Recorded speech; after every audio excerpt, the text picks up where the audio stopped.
how to play Please Donate in Roblox. So once you're inside of a game, there's a couple of different things we can do. Now, the first thing is you can go and donate to other people. So to do that, you can just walk up to someone's stand. You can then hover your mouse cursor over the amount that you want to donate. And if you have any Robux in your account, then you can go and click this button to donate this amount. Now, you can also create your own stand as well by running over to an empty stand. You can then hold down the letter E on your keyboard, and that's going to claim this empty stand. Now, what we can do from here is just move our character over to the stand, and you can then hold down the letter E once again, and you'll be able to make some changes to the stand. So you can change things such as the text. You can also edit the style of the booth as well by clicking this edit button. And if you have any other booths available, you can go and select it from here. Now, at the moment, you can see I have all of these different donation buttons on my stand, and I'm going to show you how you can create your own game passes and donation buttons. So to do this, we first need to open up an internet browser and head over to the Roblox website. Now make sure you're signed into your Roblox account and then click on Create in the top navigation.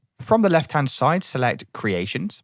Scroll down to My Experiences and just go and click on any of your game experiences. From the left-hand side, scroll down to Monetization and click on Passes. Now scroll down again and select Create a Pass. Now this is where we can go and set up and create our donation buttons. So you can upload a custom image here. I'm just going to leave this as the default image. You can go and give this a name. So I'm going to call this Please Donate. And you can also add a description as well. This is optional, and press Create Pass. Now, once you've created this pass, what you'll need to do is scroll down and locate it from the list. So mine is this one here, and I'm just going to click on it. You can then click on Sales in the left-hand side. Make sure Item for Sale is turned on, and then go and set a price for the amount you want to receive as a donation. So for example, I could type in 1,000. You can then scroll down and click on Save Changes. So once you've created your game pass and you've turned on the item for sale, you can then head back into your Roblox game. And then what you'll need to do is just go and exit out of the game, and then we can go and relaunch it. So now what I can do is come back over to one of these empty stands and hold down the letter E. And now you should be able to see your donation button appear on your stand. And you can basically make as many of these game passes as you want if you want different amounts for the buttons. Let me know in the comments if you did find this video helpful, and I'll see you in the next one.